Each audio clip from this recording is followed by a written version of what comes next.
Las protestas se extienden por América Latina. En Ecuador, como sabe, como hemos estado viendo esta semana, masivas movilizaciones de campesinos y grupos indígenas obligaron al presidente a trasladar incluso el gobierno a Guayaquil por unas horas.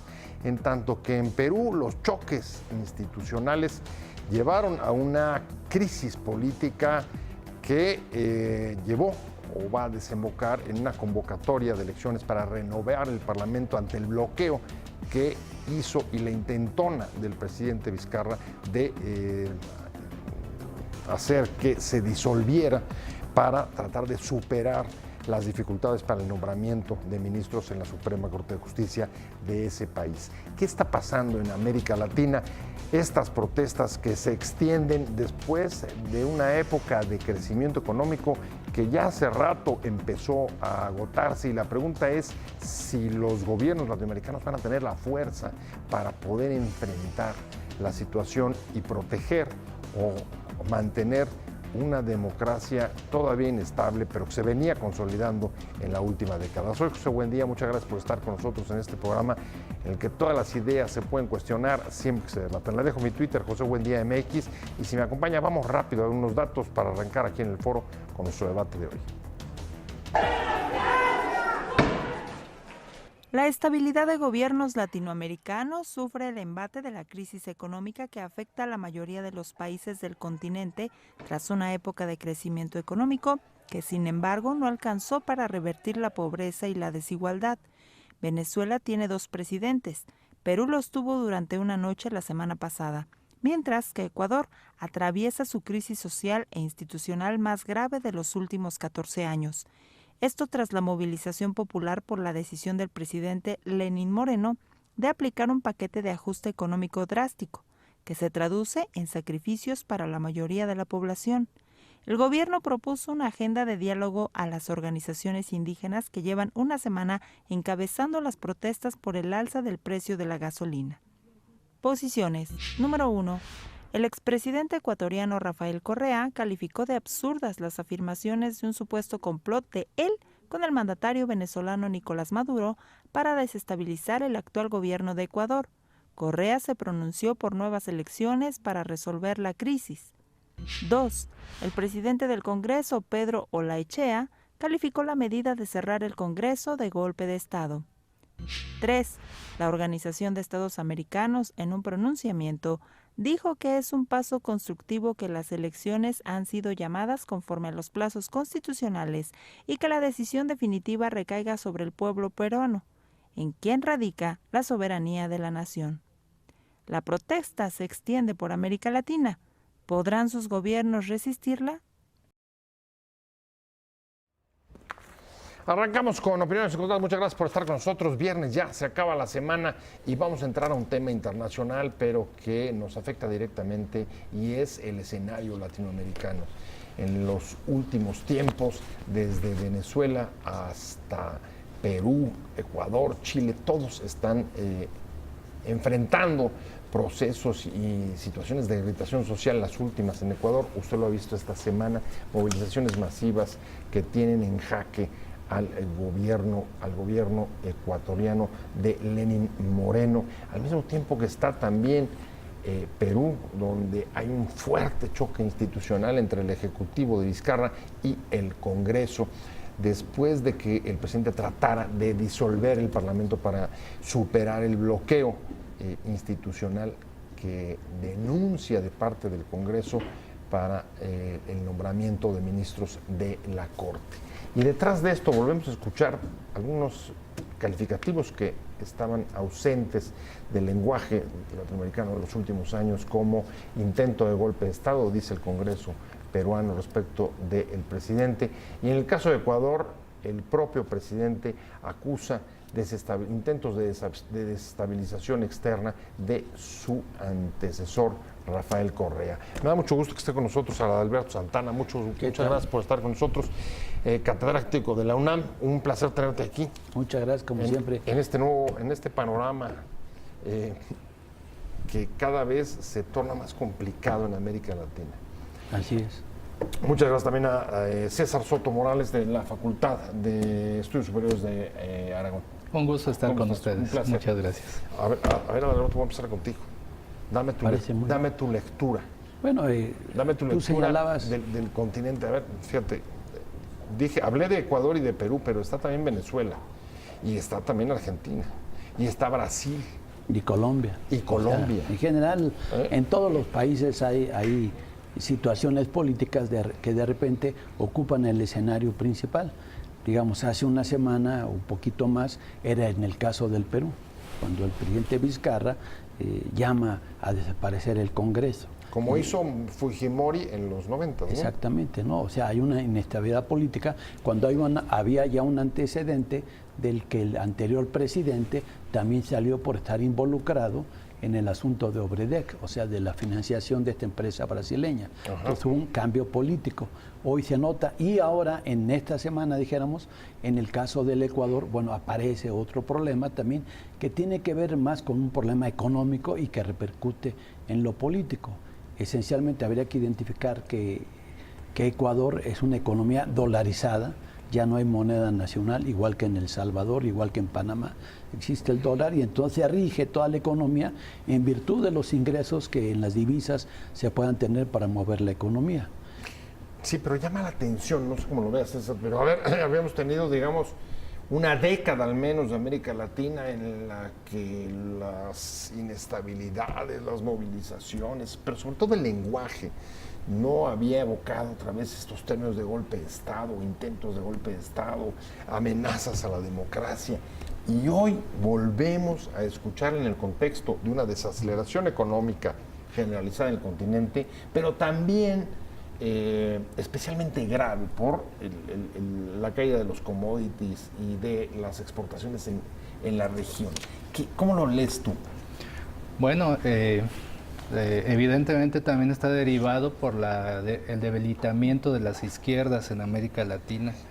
En la década pasada podían hacer contrapeso entre todos con el Mercosur, con el ALBA, la fortaleza de Brasil, de Argentina incluso, pero como mencionó, la caída de los commodities ha debilitado las economías, los golpes que se le han dado a los presidentes de izquierda, de Argentina, de Brasil, bueno, la traición que le llama Correa de su vicepresidente que resultó electo de Lenín Moreno. Y bueno, América Latina y sobre todo Sudamérica pues está dando un viraje, ¿no? Se ha debilitado sus economías y entonces, por lo tanto, también se debilitan políticamente y empieza a haber el choque ahí de fuerzas. ¿Coincides Sí, un poco en el diagnóstico? Sí. El debilitar, o sea, digamos, el desequilibrio o la remisión de los partidos de las fuerzas de izquierda, de los gobiernos de izquierda en América Latina, está detrás de la inestabilidad política que estamos viviendo, como por decía César. Es un problema estructural de los países latinoamericanos, depender del mercado externo, depender de lo que pasa afuera. Por eso, entonces, ¿cuál es el factor? ¿Político o económico? Los dos combinados. Ajá. El caso de México. ¿De qué vive México en mayor medida? Sus ingresos de la entrada de remesas. ¿De dónde vienen la mayoría de los Estados Unidos? Así el resto de países latinoamericanos dependen del comercio exterior, de las entradas del exterior. Hay un desajuste en la economía global y afecta, en este caso el petróleo está afectando. Ha habido una merma de la producción de petróleo. Ecuador. Pero a ver, traemos aquí como dos lecturas, porque una lectura en efecto es la económica y otra es la política. ¿Qué es lo que en este momento sienten que está pesando más? O sea, pesa lo económico, pero está ahí en una crisis política, como en el caso de Ecuador. Es decir, una economía dolarizada, donde hay un estancamiento económico, menos producción de petróleo, menos exportaciones. Se aceleran entonces en esta crisis económica porque se da esta desaceleración de la economía, suben los precios, decreta el gobierno subir los precios de las gasolinas.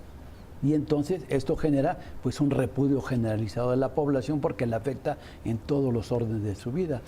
¿Pueden las democracias latinoamericanas aguantar el desgaste de los malos tiempos económicos que amenazan con profundizarse, pero también de los reequilibrios políticos que están viviendo en buena parte de sus países? Déjenme dejar esta pregunta en la mesa. Estamos hablando de la situación en Ecuador y en Perú en el contexto de la situación por la que atraviesa la democracia en América Latina, si el desgaste de las crisis económicas van a poder aguantarla los gobiernos que están sometidos a fuertísima presión. Adalberto, Sí.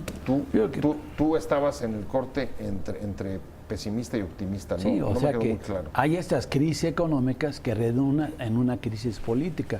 La movilización de ahorita que hay en el Ecuador, de las organizaciones, sobre todo campesinas, de trabajadores, de transportistas, hicieron que el presidente se fuera de Quito, que es la capital, y se fuera a gobernar a Guayaquil. Llega a Guayaquil y se enfrentan los soldados contra los policías. Así es, 700 detenidos en lo que va de las protestas. Y hoy mismo, después de la oferta de diálogo, la respuesta que le han dado es más movilizaciones. Claro, pero también que hay en el fondo de esa crisis económica, bueno, que el Fondo Monetario Internacional estableció con el presidente Lenín Moreno una serie de medidas que es restringir. Plan de ajuste. Un plan de Plan ajuste. de ajuste más o menos como el de los 90s. Y que el pueblo ecuatoriano tiene mucha experiencia en esto. El único presidente que ha aguantado 2 gobiernos es el del presidente Correa. Los anteriores han caído consecutivamente, como le puede pasar a Lenín Moreno en este momento. A ver, citas a Correa y César, lo que está viviendo en este momento Ecuador, además son denuncias desde la presidencia sobre conspiraciones. Está diciendo que es Correa quien vive en Bélgica, entiendo, Sí. y es asesor de Nicolás Maduro, que está tratando de desestabilizarlo para regresar, digamos, de su exilio en Bélgica como una especie de salvador del país. Bueno, Es otro componente que agrego a la crisis económica. sí, bueno, dudo que sea salvador del país, pero es evidente que hay una pugna política, no de ahorita, Desde que Lenín Moreno desconoció a Correa, todas las bases de Correa en el país, pues están pegándole al gobierno de Lenín Moreno, y ahora que pues el gobierno de Ecuador firma pues esta carta de intención con el Fondo Monetario Internacional derivado del préstamo, pues es un momento de las facciones políticas para aprovechar. Sobre todo Correa ve una oportunidad de derrotar a su mayor pues opositor político, ¿no? Y entonces, claro, se están movilizando todos los correístas. Pero en Ecuador, durante todo el sexenio de Correa, hubo una concientización por parte del mismo gobierno de lo nocivo que es el Fondo Monetario Internacional y los préstamos del fondo, que el mismo presidente Correa no perdió oportunidad de echarle tierra al FMI, y entonces la población pues sufrió una concientización del tema, ¿no? Aparte, los movimientos indígenas en Ecuador son muy fuertes y están bien organizados, y todo esto se está sumando. Los correístas, los movimientos indígenas, le pegó a los transportistas, Sí. y los burócratas que les está recortando también el sueldo, ¿no? Ahora, hay que decirlo también, el apoyo que tiene de la mayor parte de los que han externado, la mayor parte de los países de América Latina, incluso la OEA, al presidente Lenín Moreno, es importante. No es un gobierno que, digamos, esté aislado. Claro, pero lo que pasa es que América Latina, digamos, tiene 2 polos. Un polo donde está precisamente Lenín Moreno, hoy defendido por los partidos o los gobiernos conservadores de la región, como el de Brasil, el de Colombia, el de Chile, el de Argentina, por ejemplo, y por otro lado está el bloque que, por ejemplo, en el caso del venezolano, pues está por la pacificación, que es Uruguay y México, seguido precisamente por otros países como Cuba, como Nicaragua, los del Caribe. Entonces vemos 2 bloques políticos en América Latina, no que tengan iguales ideologías, pero sí se distinguen porque unos quieren mayor intervencionismo, y particularmente de los Estados Unidos, y otros dicen no, hay que haya respeto a la soberanía nacional. O sea que parte de la crisis que estamos viendo, digamos, institucional en buena parte de los países, tiene que ver, ustedes lo atribuyen, digamos, una cierta polarización dentro de la región. Sí. ¿Polarización política? Bueno, siempre ha habido, O sea, en la región, toda América Latina, incluso México, ¿no? Tenemos pues las 2 facciones, los gobiernos, digamos, de izquierda, más populistas, y los gobiernos más pro-Washington, ¿no? Nada más que en América Latina, pues, hubo un momento en que la izquierda fue la que dominó. México va al revés, ¿no? Vamos al revés que América Latina. Entonces, pues, en el momento que se debilita la izquierda, es cuando Lenín Moreno toma el poder, ¿no? Traiciona un poco... El vicepresidente de Correa. El vicepresidente de Correa, que traiciona los principios con los que llegó, ¿no? Su partido, ¿no? Porque su partido es totalmente progresista, de izquierda, entre comillas, ¿no? Claro, sabemos que hay... Bueno, hay era porque se dividieron también. Se dividieron. Lenin, que se quedó con un partido, y Correa forma el otro partido. El vicepresidente Lenín Moreno está preso, acusado de corrupción. Entonces hay una división interna en el Ecuador, pero también la hay en el conjunto de América Latina. O sea, hay dos bloques políticos. Ahora yo dijera... O sea, pero a ver, quiero seguir la línea de argumentación que ustedes traen. O sea, a ver, parte de la inestabilidad tiene que ver no solamente con la movilización, sino con fractura de las élites políticas. Yo creo que en buena medida, más la crisis económica que va repercutiendo, o sea, lo que se hace la crítica a este modelo neoliberal de las privatizaciones, que en todos los países se ha aplicado, pero cuando esa crisis del sistema neoliberal o del régimen de privatización llega a su crisis, estalla en movimientos sociales. Vamos a ver, por ejemplo, el caso de Perú. No sé si ese encuadre también dentro de lo que están poniendo sobre la mesa. Tenemos un presidente que trata de sacar adelante nombramientos en la Suprema Corte. Y el Congreso lo bloquea. Él disuelve el Parlamento. Y los congresistas se aferran o rechazan la desaparición, y luego además nos enteramos que varios de ellos están investigados por corrupción relacionada con Odebrecht. ¿Cómo entra dentro de la clasificación la crisis peruana? Yo creo que porque ahí hay varios segmentos políticos que se identifican con algunos dirigentes, por ejemplo, la hija de Fujimori, que es un sector muy determinado, los del APRA, un partido incluso formado en México en 1924, que su principal dirigente era el presidente, ya se me fue el nombre, que se suicidó hace unos... Alan García. Precisamente, que se suicidó justamente relacionado por acusaciones de corrupción o vínculos con Odebrecht. Así es, y entonces ese es un bloque de fuerzas políticas, el de Fujimori es otro fuerzas políticas.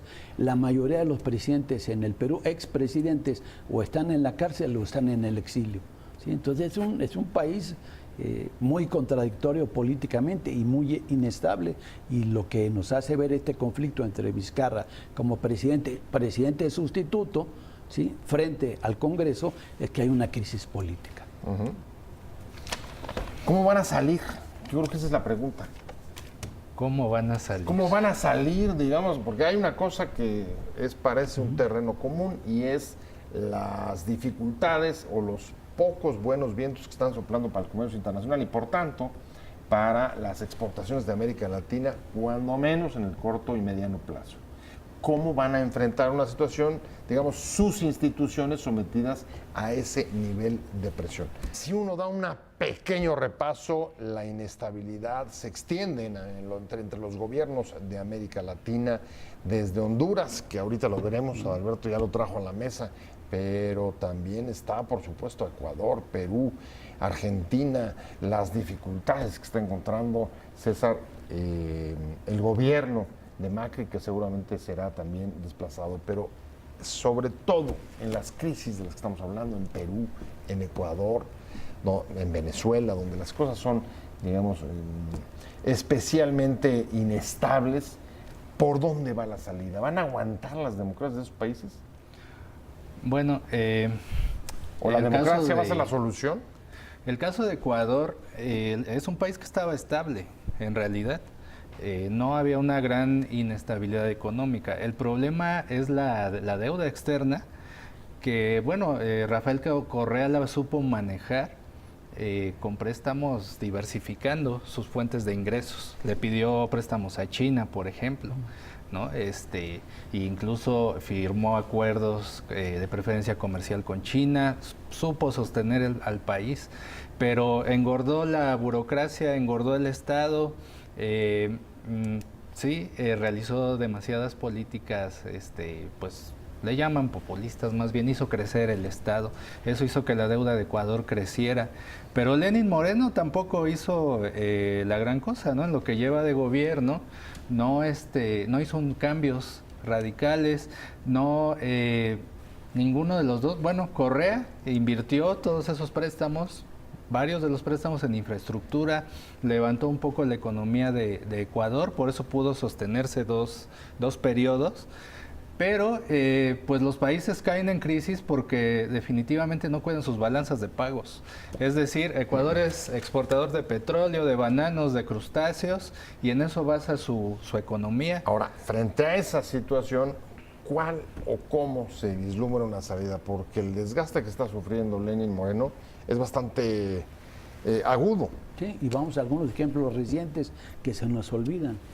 Decíamos el caso de Honduras, que seguramente está hoy en crisis su gobierno porque el hermano del presidente está vinculado al narcotráfico y ya están vinculando al propio presidente. Las medidas de represión, las caravanas migrantes que han salido para México, mayoritariamente de Honduras, hacen ver la crisis que padece Honduras. Pero hay otro ejemplo más reciente que afectó el huracán en Puerto Rico y obligó, por la crisis económica, que el gobernador de Puerto Rico tuviera que salir. Esa fue una salida política. Hoy en día en Argentina, ¿cuál va a ser la salida?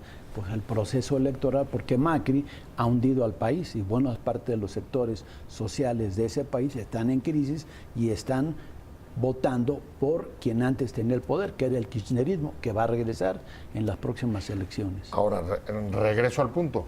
En todos estos casos que señalas hasta ahora, excepto en Honduras, no sabemos qué va a pasar ahí, pero la salida que han encontrado ha sido afortunadamente institucional a través de la convocatoria o incluso elecciones, comicios anticipados. Seguirá, ese es un poco el punto, seguirá siendo la democracia esa llave o el mecanismo para poder superar las problemáticas en Ecuador, en Perú. Perú ya hay una convocatoria anticipada de elecciones. ¿Eso es lo que vamos a ver en Ecuador? ¿Eso es lo que vamos a ver en Honduras? ¿Ustedes qué creen?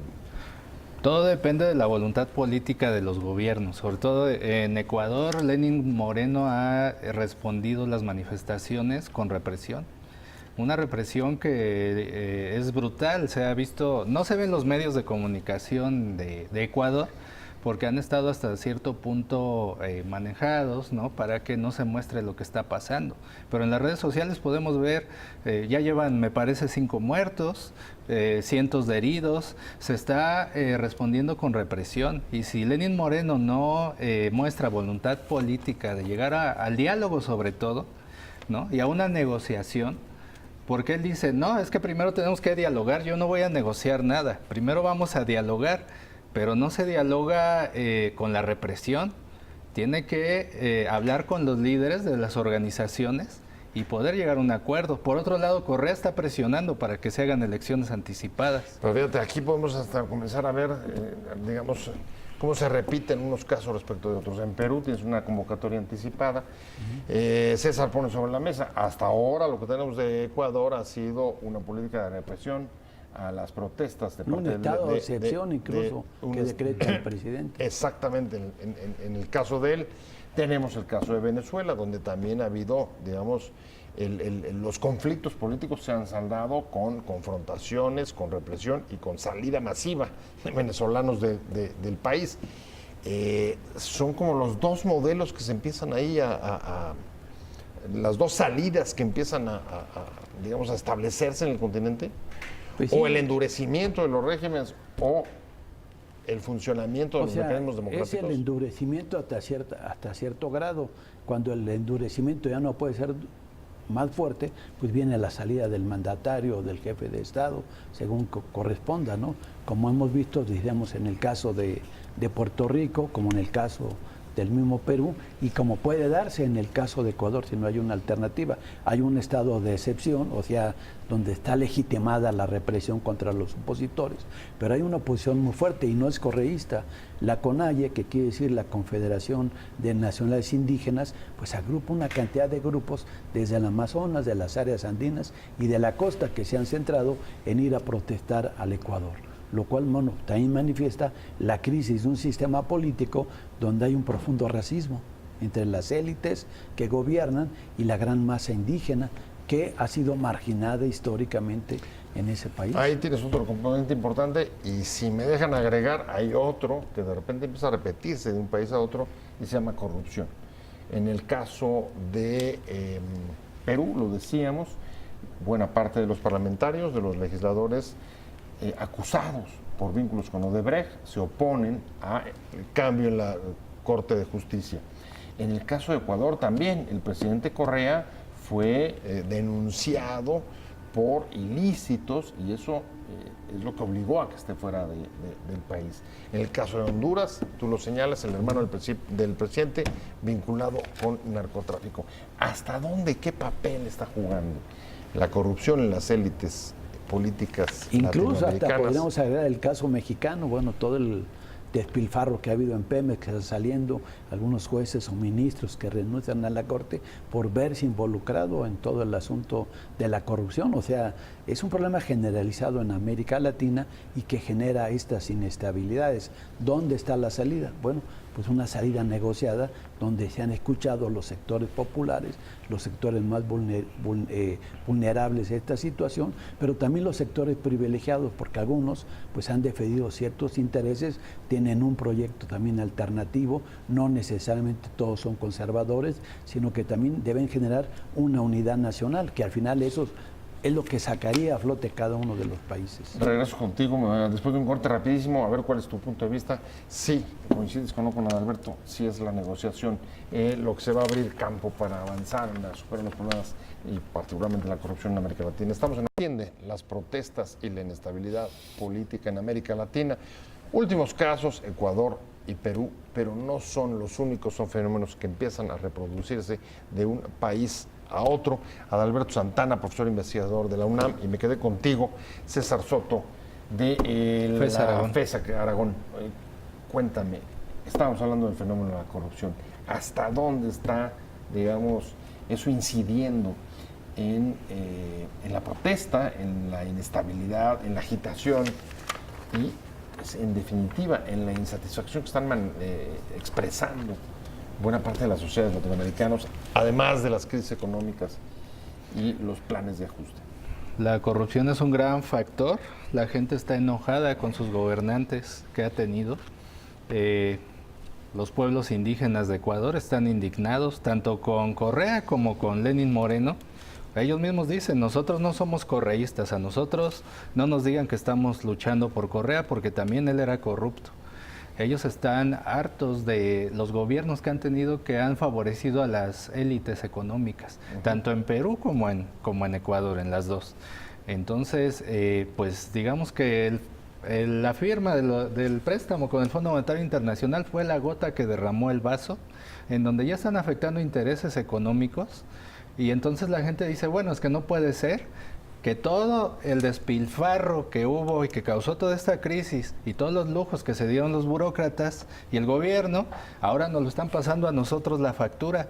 Y entonces están todos uniéndose. Eso es lo complicado, que se están uniendo diversas facciones, indígenas, trabajadores, correístas, que están aprovechando la situación para eliminar o desplazar a su adversario político, ¿no? La corrupción ha jugado un gran papel aquí.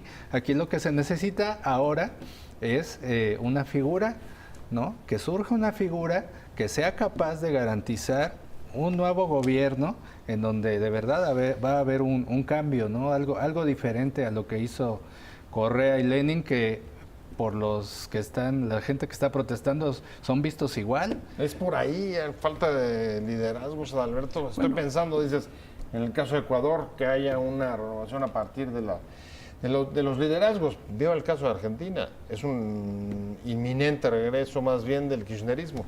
Sí, o sea, lo que ha propuesto y ha dicho Lenín Moreno responsabiliza a Maduro, que está a cientos o miles de kilómetros de Quito, y a Correa, que está en Bélgica con el celular. Difícilmente va a llevar esto a buen puerto, ¿no?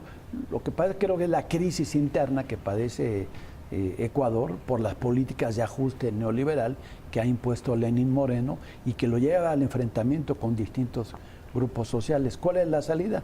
O que él tenga que retirarse, algo semejante a lo que pasó en el Perú, que venga una nueva convocatoria de elecciones y venga un presidente interino para resolver la crisis. Él estableció un estado de excepción, es decir, medidas represivas. Mientras no lo levante la oposición a su gobierno, no va a poder negociar. Eso es evidente. Pero la negociación sería lo mejor, como ha pasado. Pero la negociación, por ejemplo, si vemos el caso de Ecuador, está siendo difícil. Hoy mismo, después del ofrecimiento de diálogo y negociación, medidas, digamos, para paliar el duro plan de ajuste, los grupos campesinos, indígenas, le dijeron a Lenín Moreno, no nos interesa. Hay también dentro de todos estos componentes o interrogantes nuevas identidades, nuevos grupos con nuevas actitudes, son todos grupos que han sido excluidos, no beneficiados por la modernización, etcétera. Pues no son nuevos, simplemente que se están organizando y se están articulando y han tenido gran fuerza. Nuevas formas de organización, de plantear demandas, de reclamos. Formas de lucha, sí, son, digamos que ahora han cobrado más fuerza.